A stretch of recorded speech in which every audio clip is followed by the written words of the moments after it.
सुख का दाता सबका साथी शुभ का ये संदेश है। माँ की गोद पिता का आश्रय मेरा मध्य प्रदेश है। कविता न्याय वीरता गायन सब कुछ यहाँ विशेष है। हृदय देश का यह मैं इसका मेरा मध्य प्रदेश है, मेरा मध्य प्रदेश है। सुख का दाता सबका साथी, सुख का दाता सबका साथी शुभ का ये संदेश है। माँ की गोद पिता का आश्रय मेरा मध्य प्रदेश है। सुख का दाता सबका साथी शुभ का ये संदेश है। माँ की गोद पिता का आश्रय मेरा मध्य प्रदेश है। विंध्याचल सा भाल नर्मदा का जल जिसके पास है, यहाँ ज्ञान विज्ञान कला का लिखा गया इतिहास है। विंध्याचल सा भाल नर्मदा का जल जिसके पास है, यहाँ ज्ञान विज्ञान कला का लिखा गया इतिहास है। उर्वर भूमि सघन वन रत्न संपदा जहाँ अशेष है। स्वर सौरभ सुषमा से मंडित मेरा मध्य प्रदेश है। सुख का दाता सबका साथी शुभ का ये संदेश है। माँ की गोद पिता का आश्रय मेरा मध्य प्रदेश है। सुख का दाता सबका साथी शुभ का ये संदेश है। माँ की गोद पिता का आश्रय मेरा मध्य प्रदेश है। शिप्रा में अमृत घट छलका मिला कृष्ण को ज्ञान यहाँ, महाकाल को तिलक लगाने मिला हमें वरदान यहाँ। शिप्रा में अमृत घट छलका मिला कृष्ण को ज्ञान यहाँ, महाकाल को तिलक लगाने मिला हमें वरदान यहाँ। कविता न्याय वीरता गायन सब कुछ यहाँ विशेष है। हृदय देश का यह मैं इसका मेरा मध्य प्रदेश है। सुख का दाता सबका साथी शुभ का ये संदेश है। माँ की गोद पिता का आश्रय मेरा मध्य प्रदेश है। मेरा मध्य प्रदेश है, हाँ मेरा मध्य प्रदेश है। मेरा मध्य प्रदेश है, मेरा मध्य प्रदेश है। मेरा मध्य प्रदेश है, मेरा मध्य प्रदेश है।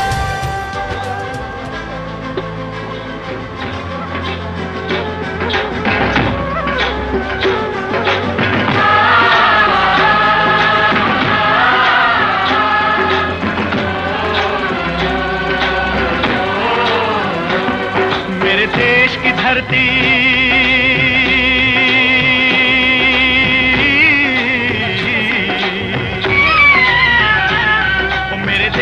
धरती सोना उगले उगले हीरे मोती। मेरे देश की धरती, मेरे देश की धरती, मेरे देश की धरती सोना उगले उगले हीरे मोती। मेरे देश की धरती, मेरे देश की धरती।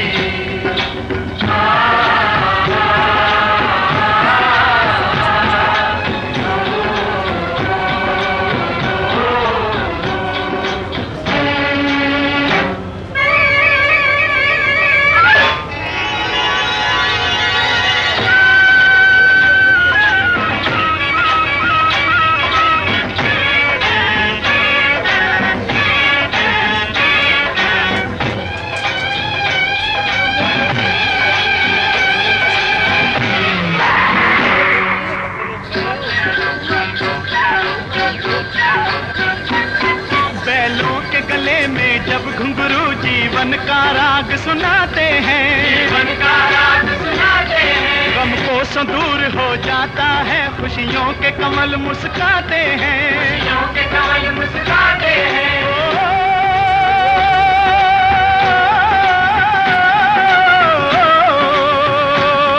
सुन के रहट की आवाजें, सुन के रहट की आवाजें, यूं लगे कहीं शहनाई बजे, लगे कहीं शहनाई बजे। आते ही मस्त बहारों के दुल्हन की तरह हर खेत सजे, दुल्हन की तरह हर खेत सजे। मेरे देश की धरती,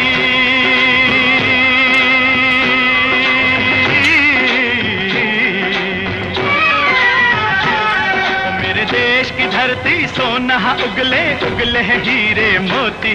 मेरे देश की धरती, मेरे देश की धरती।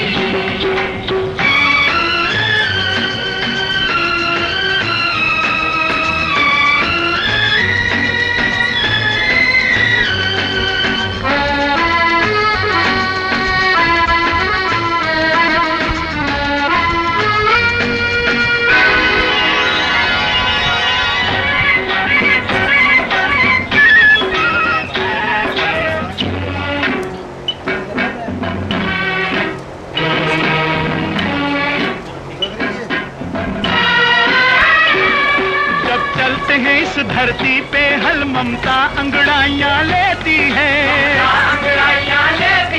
जो ना पूजे इस माटी को, जो जीवन का सुख देती है,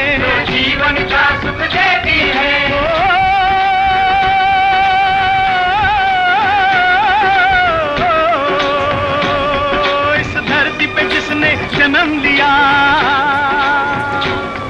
इस धरती पे जिसने जन्म लिया, उसने ही पाया प्यार तेरा। यहाँ अपना पराया कोई नहीं, यहाँ अपना पराया कोई नहीं है, सब पे माँ उपकार तेरा है, सब पे माँ उपकार तेरा। मेरे देश की धरती,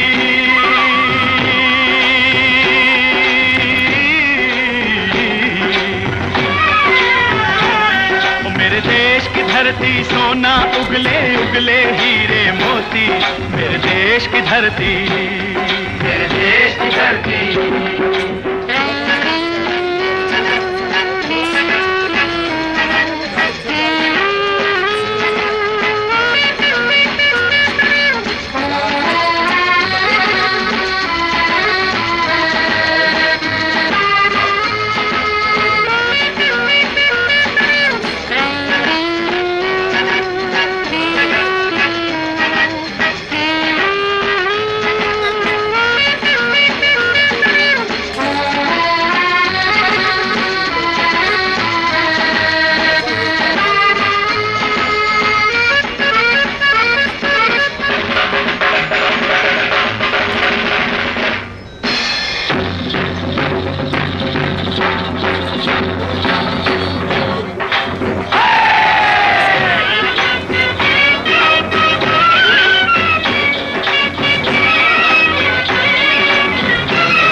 गौतम नानक का, खिलते हैं अमन के फूल यहाँ, अमन के फूल यहाँ। गांधी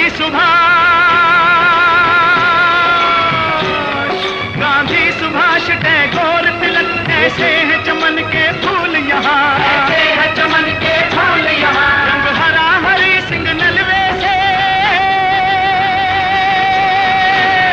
रंग लाल है लाल बहादुर से, बसंती भगत सिंह, रंग अमन कबीर जवाहर से, मेरे देश की धरती,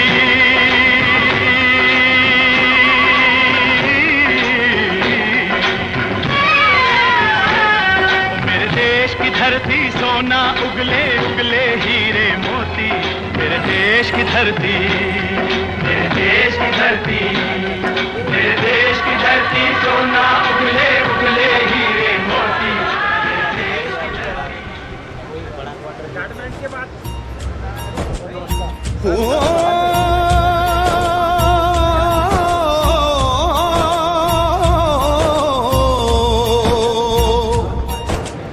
अंबर हेठा धरती वसदी, इथे हर रुत हसदी हो,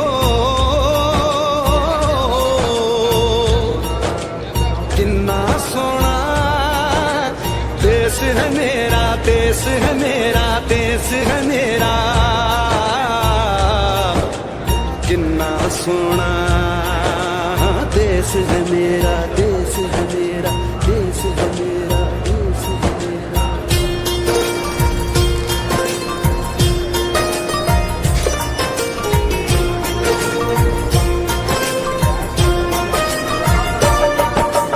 धरती सुनहरी अंबर नीला हो, धरती सुनहरी अंबर नीला, हर मौसम रंगीला, ऐसा देश है मेरा हो, ऐसा देश है मेरा, ऐसा देश है मेरा, हाँ ऐसा देश है मेरा। बोले पपीहा कोयल गाए, बोले पपीहा कोयल गाए, सावन घिर के आए, ऐसा देश है मेरा हो, ऐसा देश है मेरा, ऐसा देश है मेरा, हाँ ऐसा देश है मेरा।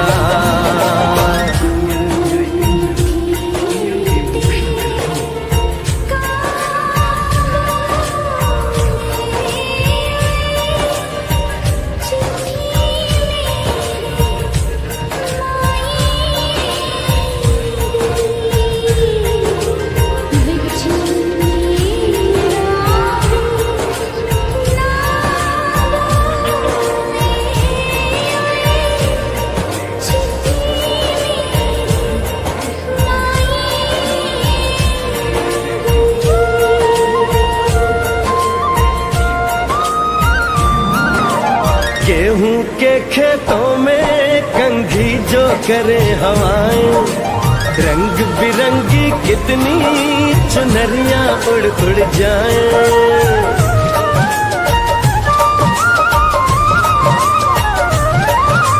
पनघट पर पनहारन जब गगरी भरने आए, मधुर मधुर तानों में कहीं बंसी कोई बजाए। लो सुन लो कदम कदम पे है मिल जानी, कदम कदम पे है मिल जानी कोई प्रेम कहानी। ऐसा देश है मेरा, ओ ऐसा देश है मेरा, ऐसा देश है मेरा, हाँ ऐसा देश है मेरा।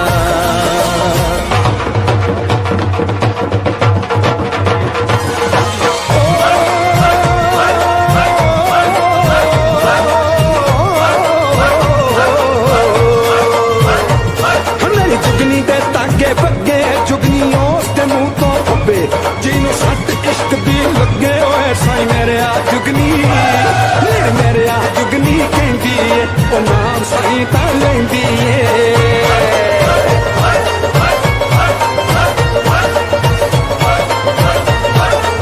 ਦਿਲ ਕੱਢ ਲਈ ਤਾਈ ਜਿੰਦ ਮੇਰੀ ਏ।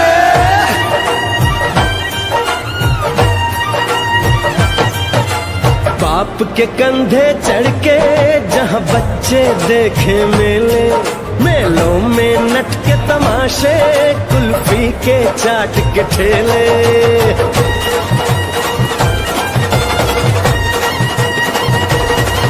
कहीं मिलती मीठी गोली, कहीं चूरन की है पुड़िया।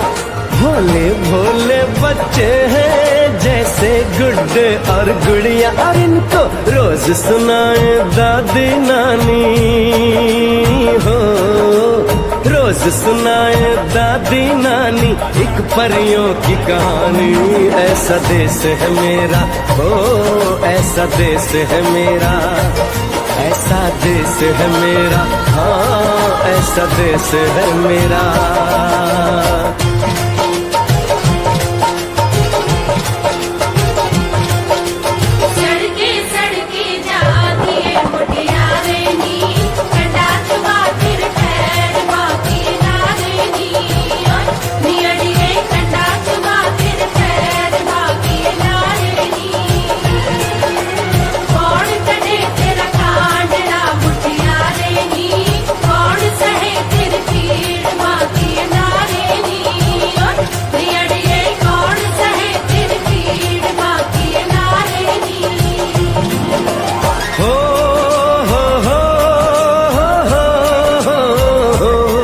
मेरे देश में मेहमानों को भगवान कहा जाता है, वो यहीं का हो जाता है जो कहीं से भी आता है।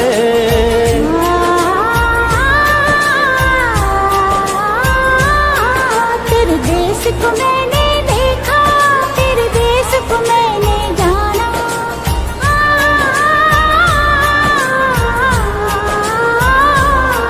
तेरे देश को मैंने देखा, तेरे देश को मैंने जाना।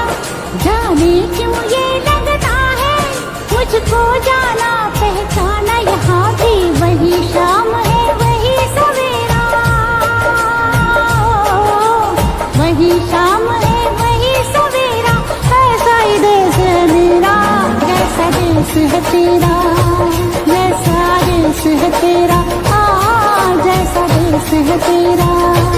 ऐसा देश है मेरा हो जैसा देश है तेरा, ऐसा देश है मेरा हाँ जैसा देश है तेरा, ऐसा देश है मेरा हाँ जैसा देश है मेरा।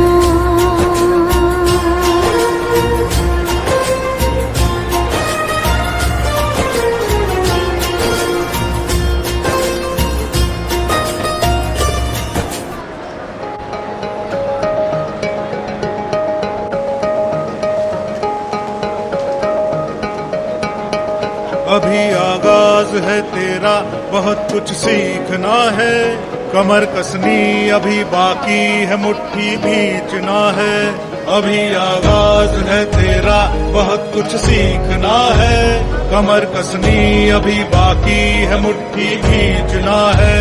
भले हालात हो कैसे भी बस ये सोच ले तू, यही है जिद यही है रात, बस अब जीतना है। लिखूंगा खुद नई तकदीर अपने हाथ से मैं, रगों में खून के संग इस जुनू को घोल के रख, कसौटी वक्त की है हौसलों को तोल के रख, जोड़ना है तुझे ऊंचा परों को खोल के रख, कसौटी वक्त की है हौसलों को तोल के रख, जोड़ना है तुझे ऊंचा परों को खोल के रख। नमस्कार भैया।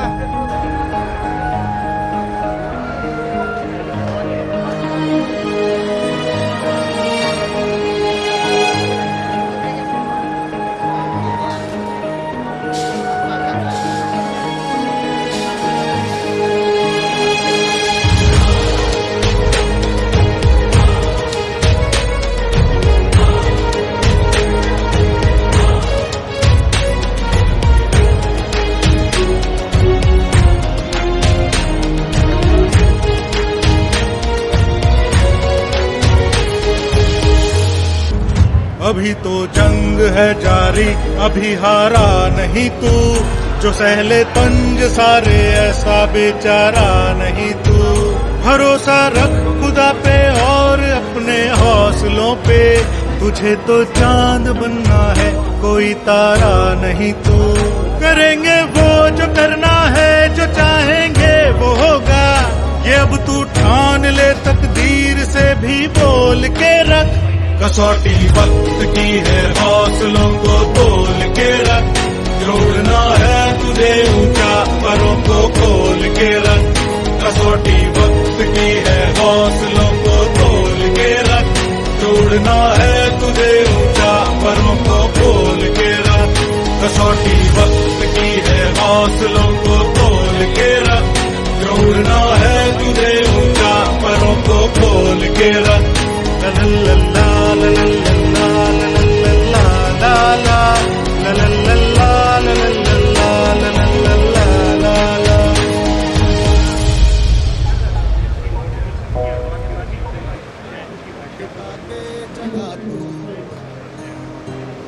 हाथों में भर के चला बिजलियां, कांधे पे सूरज टिका के चला तू, हाथों में भर के चला बिजलियां। तूफान भी सोचे जिद तेरी कैसी, ऐसा जुनू है किसी ने कहा। बहता चला तू उड़ता चला तू, जैसे उड़े बेधड़क आंधिया। बहता चला तू उड़ता चला तू, जैसे उड़े आंधिया।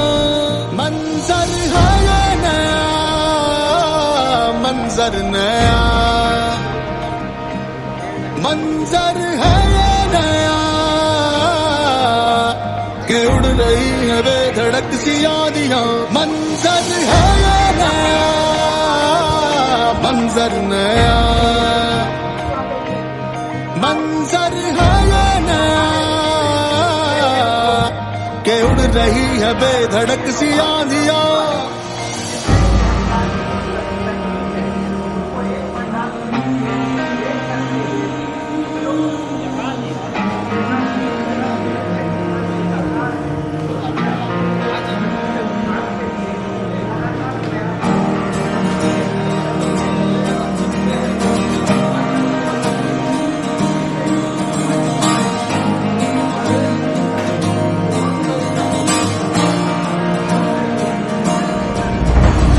तपते थे रस्ते लोहे से बसते, बसतों में तू भर चला आसमां।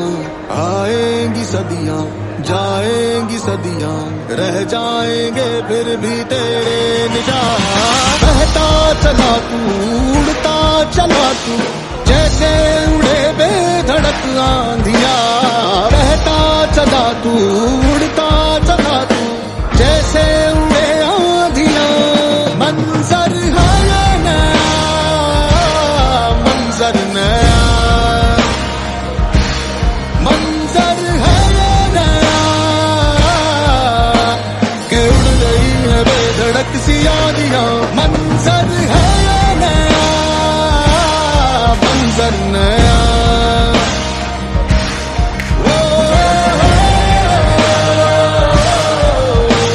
कि उड़ गई है बेधड़क सी आंधियां।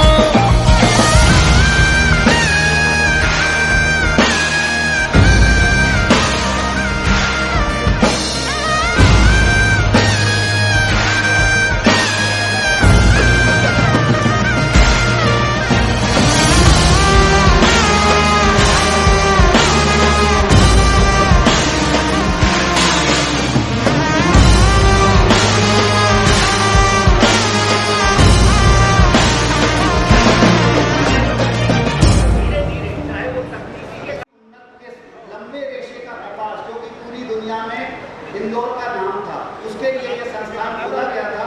और उस संस्थान की मंशा के अनुरूप जो दूसरा हाइब्रिड था JKH1 नाम से, वो इसी कृषि महाविद्यालय की जयंती उसने बहुत लंबे समय तक अपनी उपस्थिति दर्ज करी है। और आज उस दिशा में हम बहुत आगे बढ़ चुके हैं। हमको ये देखना पड़ेगा कि हम किस प्रकार का एग्रीकल्चर कर रहे हैं।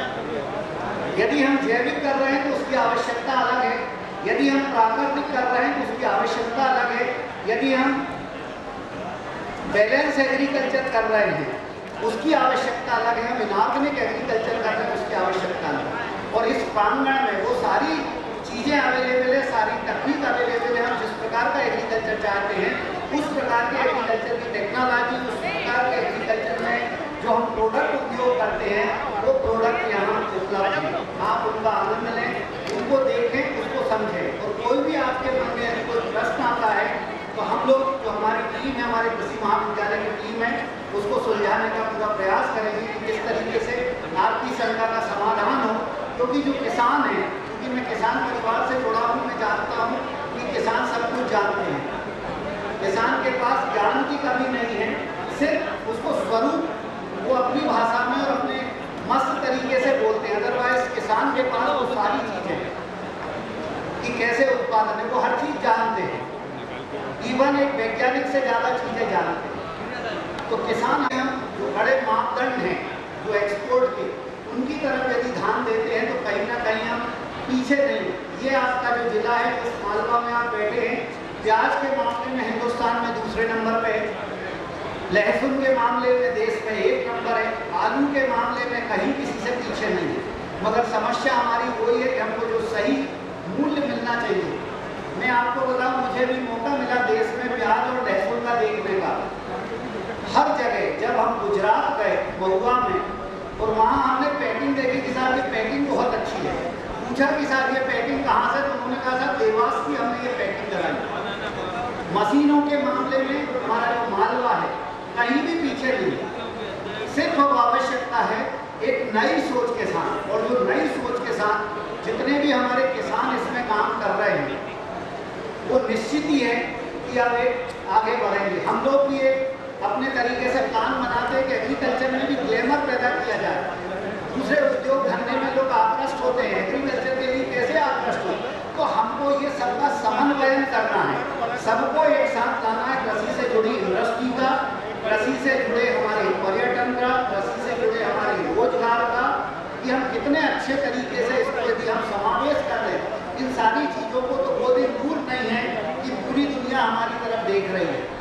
हम एक भी अच्छी चीज़ पैदा करते तो लोग हमें देखने आ जाते। मैं इसका हरदा अभी एक उदाहरण है, हरदा में एक प्रोग्राम चल रहा है, एक बड़ा ग्रुप एक काम कर रहा है, वो हैप्पी हरदा करके एक प्रोग्राम चला रहा है। वहाँ के जो 526 गाँव हैं, पूरे गाँव के किसानों का हमारा वहाँ जीवन संपर्क है। और वो हैप्पी का फुल फॉर्म है हेल्दी एग्रीकल्चर खेती है वो भी उन्नत हो, दूध बढ़े, हमारा किसान भी बढ़े। और दूसरा हम काम कर रहे हैं बिजनेस फॉर डेवलपमेंट। हम खेती में जब तक हम बिजनेस की सोच लेके आगे नहीं बढ़ेंगे तब तक हम अपने आप को आगे नहीं बढ़ा सकते। हमको बिजनेस उसके साथ सोचना पड़ेगा कि हमारे जो खेती से जुड़े बिजनेस है और वो खेती से जुड़े किसान के बच्चे इसको करते हैं तो फिर हमारे पास चूँकि कच्चा माल हमारे पास है और यदि हमारे पास उद्योग की समझ आ जाती, जैसा कि भारत सरकार या मध्य प्रदेश सरकार लगातार इसमें स्टार्टअप लेके चल रही है, नए नए उद्यमिता विकास कार्यक्रम लेके चल रही है, तो हम उद्यमिता विकास कार्यक्रम के माध्यम से और जितनी भी नई तकनीकी के माध्यम से यदि हम उसका समावेश करते हैं तो कहीं ना कहीं हम एग्रीकल्चर को नई ऊंचाइयों तक ले जा सकते हैं, जैसी कि हमारी सरकार की मंशा है। और हमारी जो सबसे बड़ी समस्या आती है वो आती है कि रासायनिक चीज़ों का उपयोग। यदि रासायनिक चीज़ों का उपयोग, हम उसके विरोधी नहीं है, पर रासायनिक चीज़ों का यदि हम उपयोग है जान के समझ के कितनी मात्रा में किस समय कब करना है, यदि हम वो प्रोटोकॉल फॉलो करते हैं किसी चीज़ का तो बहुत हद तक जो हमारे अंदर जहर आ रहा है वो जहर की मात्रा हम कम कर सकते हैं। तो उनको कहीं ना कहीं हमको समावेश करना है, जिसको हम बोलते हैं समन्वित कृषि। बना दो भाई हमारी फैमिली। मेरी धरती मुझसे पूछ रही कब मेरा कर्ज चुकाओगे, मेरा अंबर मुझसे पूछ रहा कब अपना धर्म निभाओगे। मैंने वचन दिया भारत माँ को तेरा शीश नहीं झुकने दूंगा। तो गंध मुझे इस मिट्टी की, मैं देश नहीं मिटने दूंगा, ये देश नहीं मिटने दूंगा, ये देश नहीं झुकने दूंगा।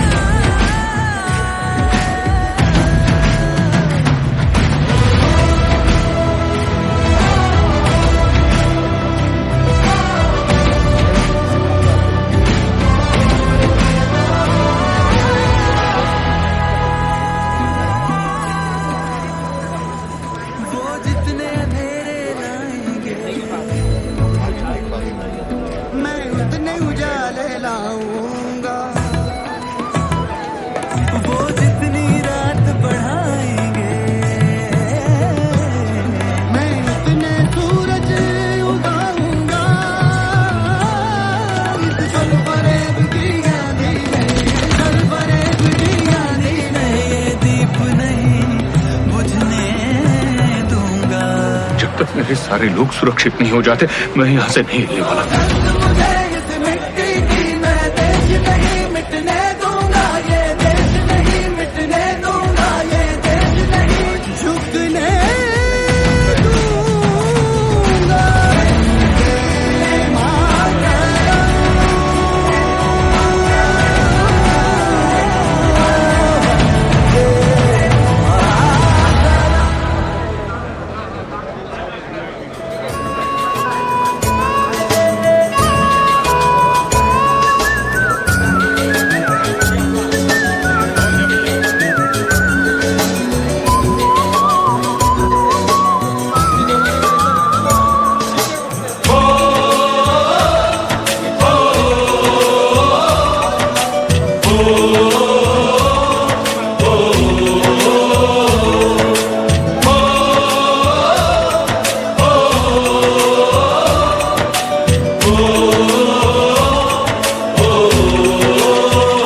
संदेशे आते हैं हमें तड़पाते हैं, कुछ चिट्ठी आती है वो पूछे जाती है कि घर कब आओगे, कि घर कब आओगे, लिखो कब आओगे, कि तुम बिन ये घर सूना सूना है। संदेशे आते हैं हमें तड़पाते हैं, जो चिट्ठी आती है वो पूछे जाती है कि घर कब आओगे, कि घर कब आओगे, लिखो कब आओगे, कि तुम बिन ये घर सूना सूना है।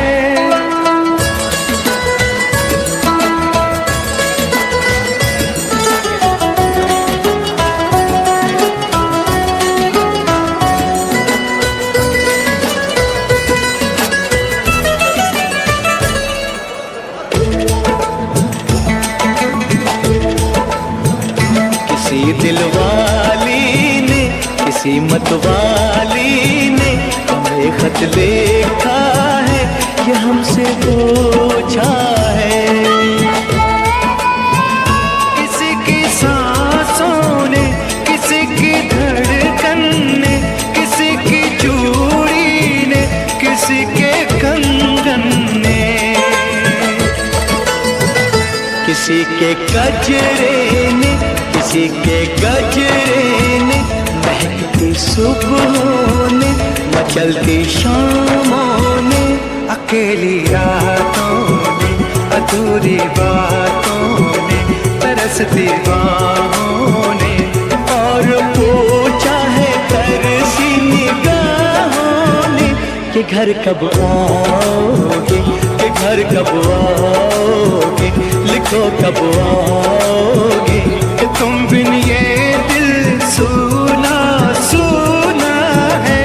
सदे से आते हैं हमें तड़पाते हैं, जो चिट्ठी आती है वो पूछे जाती है कि घर कब आओगे, कि घर कब आओगे, लिखो कब आओगे, कि तुम बिन ये घर सुना सुना है।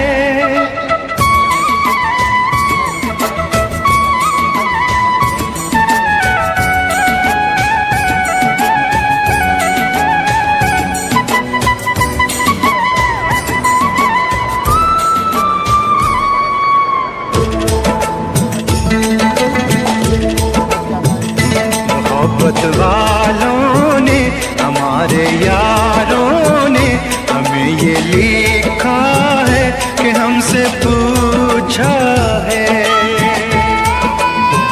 हमारे गाँव ने, आम की छाँव ने, पुराने पीपल ने, बरसते बादल ने, खेत खलियानों। 335 की बात करना चाहिए क्या मुझे? नहीं, आप सभी सहमत हैं कि 335 के लिए हमें वो जातियों के बीज उत्पादन करना है जो 10 वर्ष के अंदर के नए जाति, यानी किसी भी टीम में नए खिलाड़ी की जरूरत है, पुराने को हम कोच बना सकते हैं, खिला नहीं सकते। तो ऐसे ही तो सोयाबीन में हम देखें तो नई जातियाँ हैं, और नई जातियों के साथ आपके लिए आवश्यकता किन चीज़ों की है? जल्दी पकने वाली लेना है, देरी से पकने वाली, या हमारा हरी फलियों को बेचने वाली जातियां भी हैं। हमारे यहाँ पे वेजिटेबल सोयाबीन्स के लिए हम बंगलोर से लेके अपनी जातियां आ रहे हैं, लेकिन एनआरसीएस से इस वर्ष एक जाति निकाली गई है जो कि हरी फलियों की जैसे मटर खाते हैं उस तरह का भी उपयोग हम कर सकते हैं। तो कौन सी जाति पे मैं बात करूँ? हाँ, ठीक है। तो अब आपके पास में हमारा जो कृषि महाविद्यालय सीहोर है उससे जातियां निकल रही हैं, और जवाहरलाल नेहरू यूनिवर्सिटी जबलपुर से, मध्य प्रदेश में 2 ही सेंटर हैं जहां से जातियां निकल रही हैं। हाँ, आरवीएस मतलब सीहोर सेंटर है हमारा, उसमें नाम आरवीएस आता है, जिसमें आरवीएस हम 18 की बात करें, आरवीएस 24 की बात करें, आरवीएस 28 की बात करें, तो जो भी जातियां हैं, तो आपने पहली चीज मुझे क्लियर कर दी, मैं इसीलिए छोड़ा था। आरवीएस मतलब पहला कि हमें उत्पादन कहाँ से हुआ। आरवीएस का मतलब राज विजय सोयाबीन, यानी हमारा ग्वालियर यूनिवर्सिटी का बीज है, और इसका उत्पादन सीहोर से हो रहा है। अब हमारे पास में आ रही है कि हमें पीला मोजे बहुत आता है, गर्मी में लगाते हैं, तो हमें उसके लिए दवा डाल के नियंत्रित करना है कि उसमें आनुवांशिक गुणों की जरूरत है। कौन सा पसंद करेंगे आप? मतलब आनुवांशिक ही उसमें इतना रेजिस्टेंस होना चाहिए, जैसे आप ठंड को भी बर्दाश्त कर रहे हैं, गर्मी को भी बर्दाश्त कर रहे हैं, ऐसे ही पौधों में भी होना चाहिए। उससे फायदा ये होगा, हमें दवाएं कम डालना पड़ेगी। जब दवाएं कम डालना पड़ेगी तो लागत में कमी होगी, और लागत में कमी के साथ साथ हमारा वातावरण प्रदूषित नहीं होगा, हमें उसका भी ध्यान रखना है। तो अब मैं बात आपके साथ में जो कर रहा हूँ, RVA 2001-41 जो वैरायटी है, इसके ब्रीडर जो हैं हमारे सीहोर के हैं, जो सीहोर से विकसित की गई है। और 335 की तरह ये जाती है। 335 की जाति मतलब उसका पौधा सुनहरा रंग का वो दिखते 335 का, ऐसे ही इस पे है। और ये पौधा 335 से लंबा है। तो लंबा होने से इसमें जो हम नोट्स देखते हैं, तो आपने देखा होगा कि सोयाबीन में कई बार फलियाँ 2 से 2.5 इंच की ऊंचाई पे आने लगती हैं। तो जब हम कटाई करते हैं तो नीचे की फलियाँ 1 या 2 फलियाँ खेत में रह रही थी। तो अगर 2 फलियाँ खेत में रह रही हैं तो 1 हेक्टेयर के पीछे हमारा 50 से 70 किलो का नुकसान बीज खेत में रह रहा है। वो तो हमारा नुकसान इस मौसम में भी हुआ और अगले मौसम में वो हमारे अवांछित पौधे हो गए जो चने में आएंगे।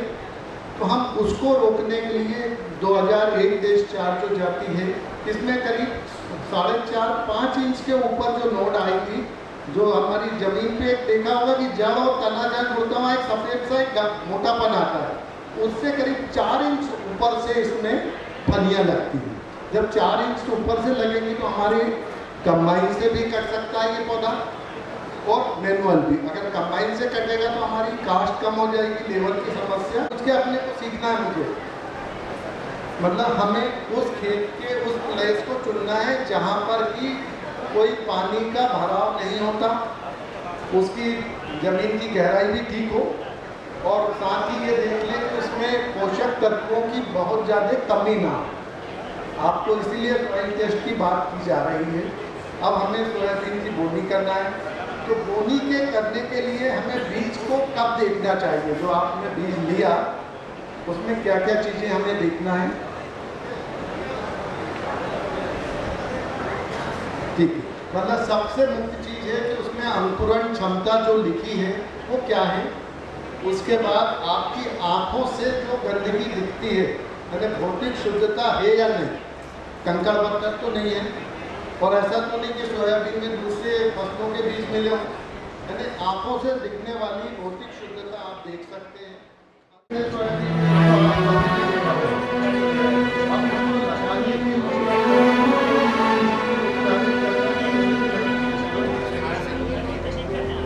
आप सब करते हैं, करते हैं, वो पहला है करना है, और जाने करना है तो छूटा निकल जाएगा।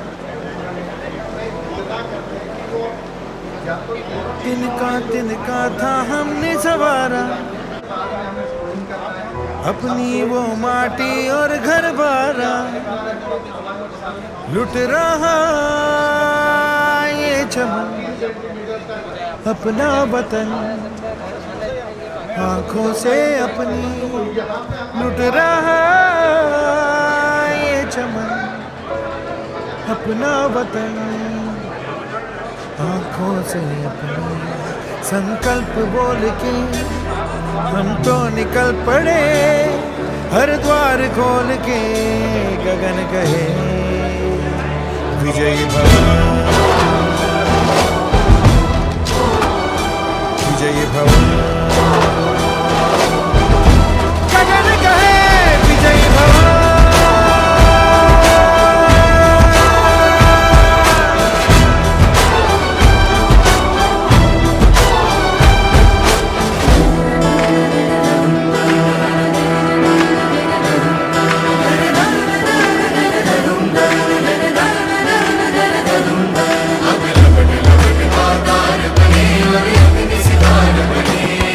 अब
भोली सी तेरी बांसुरी खो गई सावरे।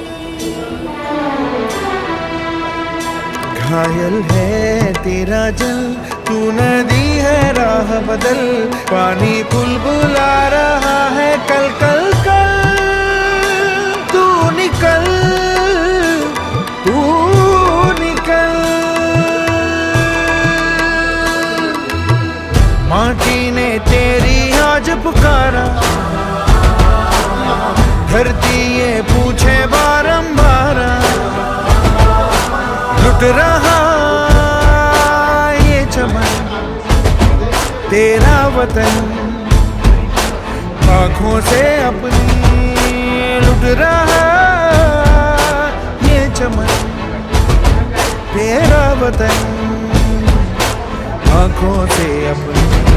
संकल्प बोल के हम तो निकल पड़े, हर द्वार खोल के गगन कहे विजय भव।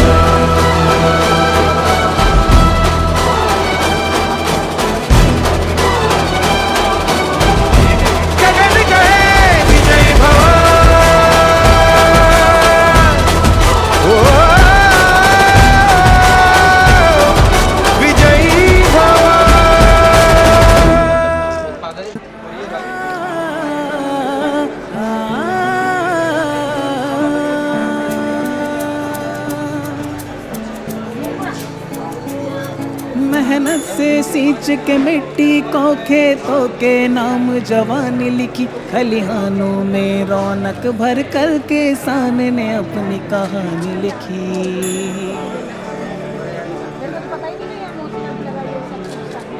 एक डोर है वो कुर्बानी की, उम्मीद उन्हीं से रोशन है, अरने वाले से रिश्ता उसका, कर में उसी से पोषण है।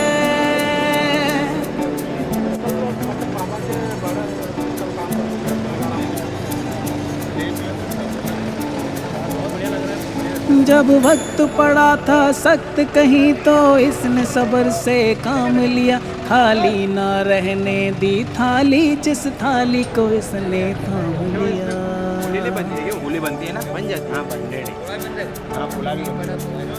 जब वक्त पड़ा था सख्त कहीं तो इसने सब्र से काम लिया, खाली ना रहने दी थाली जिस थाली को इसने थाम लिया। खुशहाली की जो खाई कसम, कोई चेहरा न फिर मुरझाने दिया, खेतों में सजा दी हरियाली और फसलों को लहलहाने दिया। डोर है वो कुर्बानी की, उम्मीद उन्हीं से रोशन है, अरने वाले से रिश्ता उसका, घर में उसी से है पोषण है।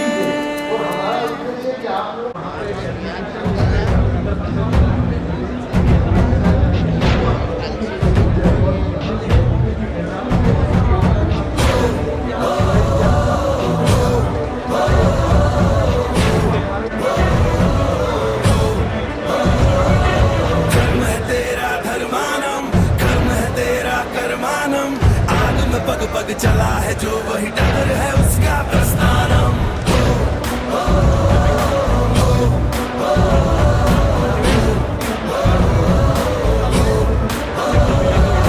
कर्म है तेरा धर्मानम, कर्म है तेरा कर्मानम, आग में पग पग चला है जो वही डगर है उसका प्रस्थानम। यत्र सर्वत्र जनमानम भर्गो देवस्य धीमहि, युगे युगे यही प्रथा कथा परिणाम परीक्षम प्रस्थानम।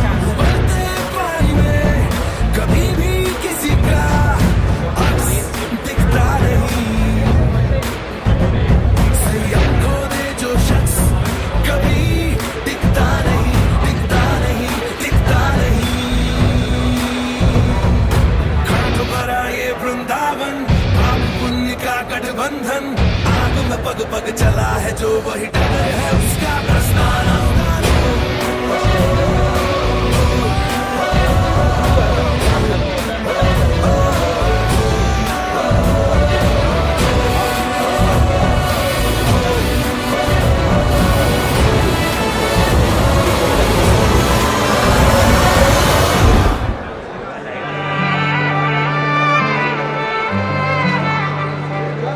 जहाँ पवन बहे संकल्प लिए, जहाँ पर्वत गर्व सिखाते हैं,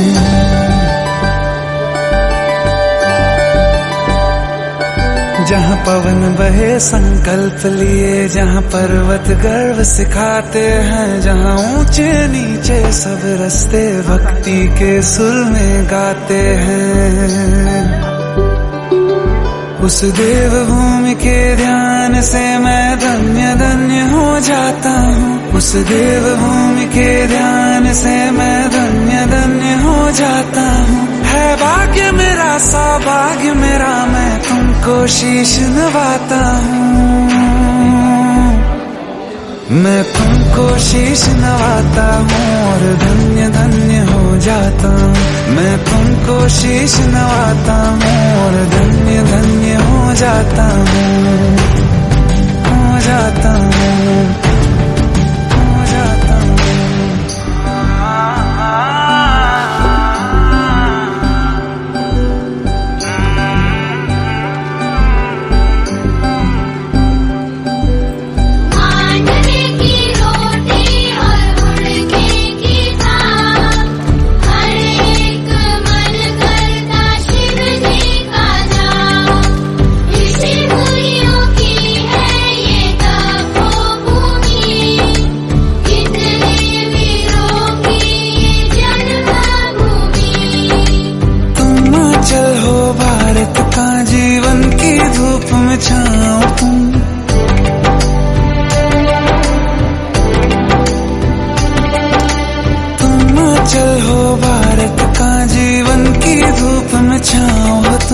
बस छूने से तर जाए सबसे पवित्र वो पाओ तुम,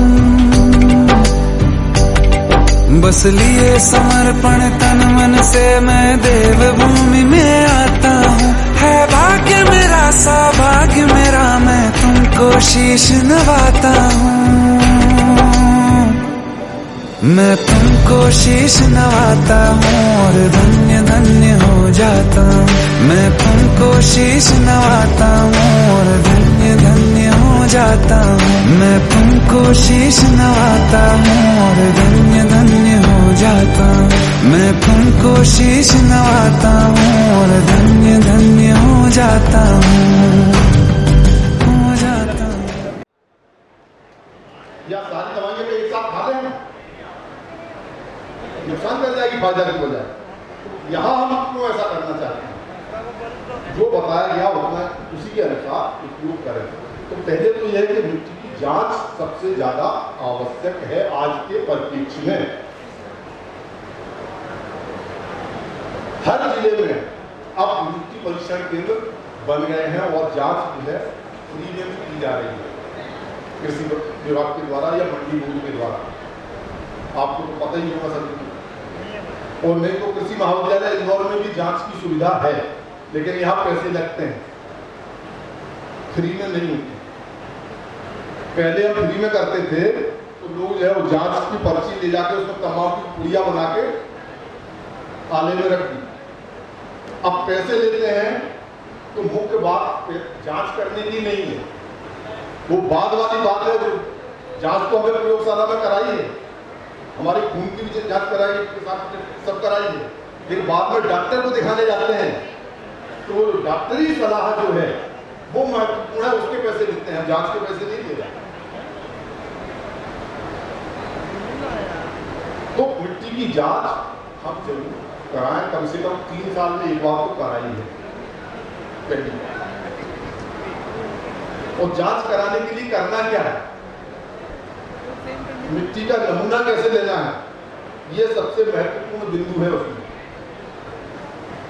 खून की जांच कराना है तो यहाँ से थोड़ा सा खून निकालते हैं सुई से और जांच करा लेते हैं, लेकिन मिट्टी के साथ ऐसा नहीं है कि पूरे खेत की मिट्टी भी एक ऐसी होती ही नहीं। तो खेत से एक खेत से कम हमें 5-7 जगह से मिट्टी लेनी पड़ेगी। नमूना कब लेना है? अब हमारे खेत अभी खाली पे हमें सबसे अच्छा समय है। सबसे पहले क्या करेंगे, खेत जो हमारा है उसमें 5-7 जगह का हम चुनाव कर लें, लेकिन वो जगह ऐसी ना हो जहां पहले हमने सोयाबीन का भूसा वगैरह पड़ा हो या गेहूं का भूसा पड़ा हो या पेड़ के नीचे की छाया की हो, मेड़ के किनारे ना हो, इन चीजों को देखते हुए वहां से हम मिट्टी का नमूना नहीं लेंगे कभी। उसके बाद हमने जब जगह का चुनाव कर दिया तो पहले ऊपर से कचरा को अलग करते हैं हाथ से, फिर हम वी के आकार का एक गड्ढा खोदते हैं, अंग्रेजी का वी। गहराई कितनी करेंगे? 1 वाला, बीच में खड़ी नापना है, जैसे किनारे से नहीं। और ये मिट्टी जो हमने निकाली है वी के आकार का जो गड्ढा बनाया है, ये मिट्टी हमारा नमूना नहीं है, इसको फेंकना है। कारण इसमें ऊपर की मिट्टी ज्यादा है, नीचे की तो है ही नहीं। इसको अलग फेंक दीजिए, फिर दोनों किनारे से 1.25 इंच मोटी परत खुरच लीजिए, तो ऊपर से नीचे तक की बराबर मिट्टी आएगी। एक जगह से ली आधा पौन किलो 1 किलो मिट्टी निकल जाएगी, 5-7 जगह से ली 5-7 किलो मिट्टी निकल जाएगी, एक तगाड़ी में इकट्ठी कर लो। अच्छा होगा प्लास्टिक की तगाड़ी में लोहे की अपेक्षा। अगर हमें सूक्ष्म पोषक तत्वों की जांच कराना है तो लोहे का उपयोग नहीं करेंगे, फावड़ा खुरपी का उपयोग भी नहीं होगा। खुरपी अगर फावड़ा है तो लोहे का की जगह स्टील का हो या लकड़ी का कुछ साधन ले, उससे हम निकालें। तो लोहा तक तो आपने ले लिया और लोहे की जांच कराओ तो ज्यादा आएगा। तो इस तरह से 5-7 जगह से जो हमने मिट्टी निकाली, उसको हमें प्रयोगशाला में जब भेजना है तो केवल आधा किलो मिट्टी चाहिए। अब 5 किलो को आधा किलो बनाना है, नहीं तो 5-5 किलो आपके 10 खेत हो गए, 10 खेत की 50 किलो मिट्टी हो गई। ये तो एक आदमी की बात हो गई। और गांव में कितने किसान हैं? सब लोग अगर वो मिट्टी इकट्ठी करके सैंपल भेजे तो प्रयोगशाला में रखने की जगह भी नहीं बचेगी। तो चाहिए केवल हमें आधा किलो। तो क्या करेंगे? छाया में लाइए, धूप में नहीं सुखाना है कभी भी, ये ध्यान रखें। जो भी मिट्टी हमने निकाली धूप में सुखाना नहीं है। छाया में लाके उसको साफ जगह पर फैलाइए और अच्छे से मिलाने के बाद वो रोटी जैसा फैला दीजिए और एक बड़ी लाइन कीजिए, एक आड़ी कीजिए। कितने टुकड़े हो गए? 4 में से 2 आमने सामने के बाहर कर दिए, 2 रख लिए। अब 5 किलो में से कितनी बची? 2.5। यही प्रक्रिया आपने दोबारा की, फिर से उस मिट्टी को मिलाया, 2 हिस्से जो बचे थे, फिर से गोल फैलाया, 4 टुकड़े किए, अब इधर के 2 फेंक दिए। अब कितनी बच गई? 1.25 किलो। एक बार और यही प्रक्रिया कर दो तो आधा किलो के आसपास आपकी मिट्टी रह जाएगी। तो उस जो नमूना हमने जो लिया है उसमें सारे खेत की मिट्टी, आपके हर जगह की मिट्टी उपलब्ध रहेगी जो हमने इतने बार उसको मिलाया है। अब इस नमूने को रखने का तरीका कैसे रखेंगे?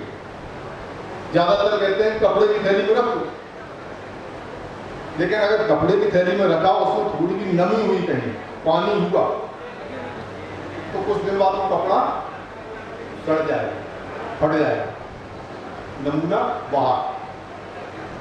तो क्या करेंगे? खाद या कंपोस्ट डालोगे तो आपको सिंचाई भी कम करनी पड़ेगी। कम सिंचाई में भी हम ज्यादा उत्पादन प्राप्त कर पाएंगे।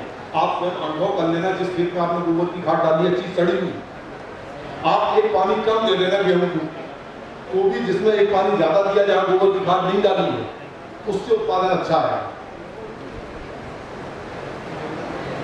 तो ये पानी को रोकने की क्षमता। दूसरे जो हम पोषक तत्व डाल रहे हैं, स्वयं में तो पोषक तत्व उसमें है ही गोबर की खाद में, लेकिन जो हमने यूरिया डाला है, डीएपी डाला है, सुपर डाला, एनपीके डाला, इसके जो तत्व हैं इनको भी ये पकड़ के रख लेता है अपने पास में। और फिर धीरे धीरे हम तो रोजाना खाना खा लेते हैं ना, सुबह शाम दोपहर, लेकिन फसल को रोजाना तो हम खाद डालने नहीं जाते। तो ये जो गोबर था, कार्बन तत्व था, ये इसका यही काम था कि पोषक तत्वों को पकड़ लेना और फिर धीरे धीरे पौधे की आवश्यकता का छोड़ते रहना। तीसरे काम, अगर ये तत्व नहीं है वहां तो क्या हो रहा है? हम आज देख रहे हैं हमारे खेत की मिट्टी कड़क हो गई। कड़क क्यों? कार्बन तत्व क्या था? छोटे छोटे कणों को, मिट्टी को जोड़ के बड़ा कण बना लेते हैं। और जब भी कोई चीज बड़ा करते जाओ तो उसमें पानी या हवा आसानी से अंदर जाती है कि नहीं जाती? अब मैदा ले लो, आटा ले लो और गेहूं ले लो, पानी डालो, तीनों में कौन से पहले अंदर जाएगा? गेहूं में एकदम चला जाएगा, मैदा में जाएगी। तो ये जो गोबर की खाद थी, जैसे हमने कहा कि मैदा के कणों को जोड़ के धीरे धीरे बड़ा करके गेहूं की तरफ ले आना, वो अगर नहीं डाला तो धीरे धीरे उसकी कमी होती चली गई, तो हमारी मिट्टी के कण बिखर गए। गेहूं से आटा, आटा से मैदा की तरफ चलती है। तो कड़कपन ज्यादा किसमें रहेगा? सीमेंट जो है ज्यादा कड़क हो जाता है, जल्दी तुरंत कैसा जम जाता है, उसमें पानी अंदर नहीं जा सकता। रेती में पानी डालो तो अंदर जाता है। तो हमें ध्यान रखना है कि उसमें रेती में सीमेंट भी मिलाना, तभी दीवार बनेगी।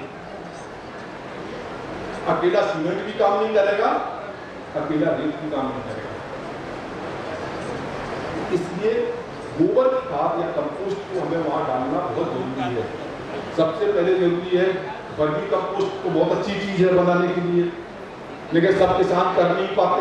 जो कर सकते हैं बहुत अच्छी चीज है, लेकिन जो हमारे सामान्य गांव में हम देखते हैं, हर रोड के किनारे जो कचरा पड़ा है, उसको अगर हम गड्ढा खोद के उसमें भर दें और उसको सड़ा दें, तब खेत में डालें, तो उसका ज्यादा फायदा हमें मिलेगा, नुकसान नहीं होगा।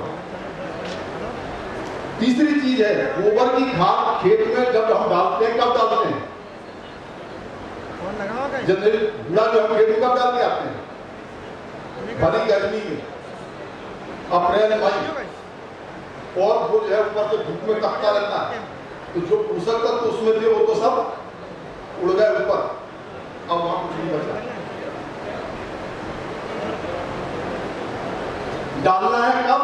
जब हमें लग जाएगा 5, 7, 10 दिन में पानी आने वाला है, बरसात आने वाली है, खेत में डालो, फैलाओ, जोत दो खेत को, बरसात आएगी, उसमें उसका फायदा हमें मिलेगा। नहीं तो जो हम गोबर खाद डाल भी रहे हैं, उसका कोई फायदा हमको मिलने वाला नहीं है।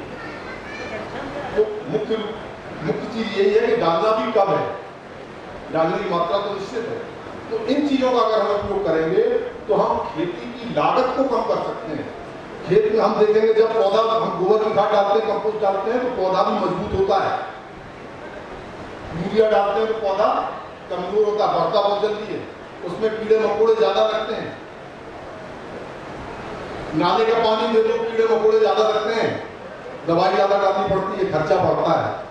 तो खर्चा कम करने का तरीका है कि हम जैविक जो साधन हमारे पास उपलब्ध हैं, उनका उपयोग समय समय पर उचित मात्रा में करते रहें। जितने उपलब्ध है उनका ही करें। एक खेत में करना है, एक में कर लो, दो में कर लो, जरूरी नहीं सब में एक साथ करो। इस तरह से हम अपना उत्पादन भी अच्छा रख सकते हैं और खेत के स्वास्थ्य को भी अच्छा बना के रख सकते हैं, जो बहुत जरूरी है। इसी के साथ मैं सबको खत्म करना चाहूँगा। अगर कोई प्रश्न हो तो आप पूछ सकते हैं। साथ साथ मैं सभी किसानों से और सभी लोगों से निवेदन करना चाहूँगी कि अपने अपने स्थान पर आकर बैठ जाएं प्लीज़।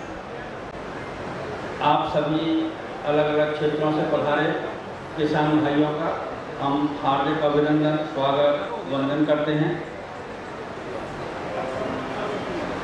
थोड़ी ही देर में प्रदेश के किसान कल्याण मंत्री माननीय श्री कमल जी पटेल साहब हमारे बीच में उपस्थित होंगे, हम उनका उद्बोधन सुनेंगे। इस बीच में मेरी सभी आसपास में जो घूम रहे हैं, धूप में भटक रहे हैं जो किसान भाई, उनसे अनुरोध है कि पंडाल में आके अपना स्थान ग्रहण करें। जिन किसान भाइयों ने भोजन नहीं किया वो भोजन करें, सामने भोजन की व्यवस्था आयोजकों द्वारा की गई है। इसके अलावा जिनने भोजन कर लिया है वो मुख्य पंडाल में आके अपना स्थान ग्रहण करें। किसान भाइयों, अब खरीफ का हमारा जो सीजन है वो शुरू होने वाला है।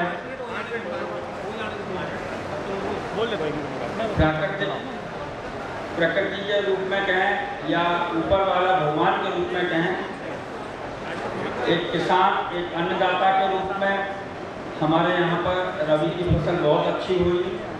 कोई समस्याएं जिस तरह ओले पाले की आती हैं वो समस्याएं नहीं रही, और हम उम्मीद करते हैं इसी तरह से हमारी खरीफ की फसल बहुत अच्छी रहेगी। खरीफ के लिए अगर हम विशेषकर हमारे ज़िले में सोयाबीन एक मुख्य फसल है, इसके लिए आवश्यक है कि जो आप बीज बोएं उसको पहले परीक्षण कर लें। अपने यहाँ पर देसी तरीके से परीक्षण कर लें, चाहे वो बीज आपका खुद का हो या शासकीय संस्था से खरीदा हो या बीज उत्पादक समितियों से खरीदा हो या बीज कंपनी से खरीदा है, उसको भी अगर आप परीक्षण करेंगे तो वो ज़्यादा अच्छा रहेगा। परीक्षण करने का एक तरीका है, 100 बीज 2-3 जगह पर अपने टाट की जो भट्टी है उसमें उसको डाल दें, और डालने के बाद में उसमें पानी छिड़कते रहें, छाँव में उसको रख दें और ऐसी जगह रखें जहाँ चूहे वगैरह उसको नुकसान नहीं करेंगे। और जब अपन 8-10 दिन बाद में जब देखेंगे तो उसमें अंकुरण निकल आएगा। 5-6 दिन बाद में अंकुरण आपको होती नज़र आएगी और देखने में आएगा 100 में से 80 बीज, 100 में से 90 बीज, 100 में से 70 बीज अंकुरित हो गए हैं तो हमारा बीज बहुत अच्छा है। अगर 100 में से 60 बीज, 50 बीज ही अंकुरित हो रहे हैं तो कायदा से वो बीज बोने की स्थिति में नहीं है। इस तरह से अगर आप करेंगे तो उसका फायदा एक ये होगा कि किसान भाई आमतौर पर एक बीघा में 25, 30, 40 और 50 किलो तक एक बीघा में बोते हैं। 25 किलो 30 किलो बोते हैं। 25 किलो बोने वाले कितने किसान हैं एक बीघा में, बताओ? 25 kilo, 30 kilo, 30 kilo, 40 kilo, 40 kilo हैं कुछ किसान। जबकि अनुसंधान और जो प्रयोग हुए हैं उसमें 16 से 20 किलो बोना है। 16 किलो, 15 किलो, वैज्ञानिक अब तो बात कर रहे हैं कि 15 किलो ही बोना चाहिए एक बीघा में। अब आप ज़्यादा बोलते हो, मैं किसान की बात करूँगा, केवल वैज्ञानिक की बात नहीं करूँगा यहाँ पर। आप ज़्यादा इसलिए बोलते हो कि कहीं कम होगा तो, है ना, तो कहीं कम होगा का इलाज हम अपनी भट्टी में डाल के अंकुरित करके देख सकते हैं। 70-80% यानी 70-80 बीज अगर उग गए हैं तो आपको ये डर खत्म हो जाना चाहिए कि कहीं कम होगा तो। और अगर कहीं कम होगा तो की कहानी जो है उसकी वजह से हम 30 और 40 किलो बीघा का बो रहे हैं। अब उससे नुकसान क्या है वो मैं आपको बताऊं कि हम 30-40 किलो बीज बो रहे हैं, उससे सबसे बड़ा नुकसान एक ये है कि हमारी खेती की लागत कम करने की अपन बात कर रहे हैं और बीज इतना महंगा है, चाहे आपका घर का हो, क्योंकि घर का बीज भी 5-6 हज़ार रुपया कुंटल है ना, मंडी भाव है क्या नहीं? 6 हज़ार रुपया, 5.5-6 हज़ार के भाव बिकता है। अपन सोसाइटी से या बीज उत्पादक कंपनी से लेंगे वो भी 8-10 हज़ार रुपया कुंटल का है।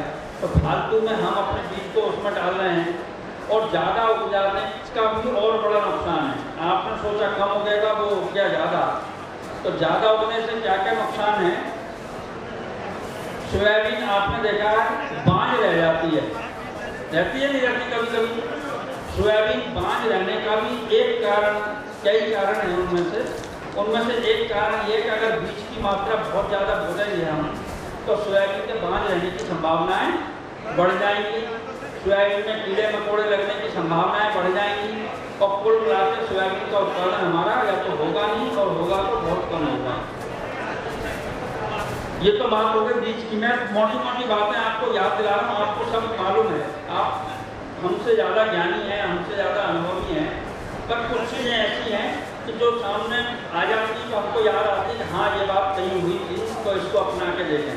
आप करके दादा जो 40 किलो वाले हैं यहाँ पर 2-3-4 लोग जिसने हाथ खड़े किए वो करके देखें कि एक बीघा में 40 किलो अपने मन वाला हो और आधा बीघा में 16, 17, 18 या 20 किलो बोके देखो उत्पादन किसका ज़्यादा आएगा। परीक्षण किया हो, भट्टी पर डाल के या जमीन में डाल के उसका अनुकूलन कर लिया हो आपने, है वो हमारा भरण पोषण, हमारे समाज का, हमारे देश का भरण पोषण करती है। इस भरण पोषण में हमको ये ध्यान रखना है, इस भरण पोषण में हमको ये ध्यान रखना है कि हम अपनी माँ से लें उतना लें जितनी हमको आवश्यकता है, और माँ की जो स्वस्थ बने रहने के लिए जो जरूरी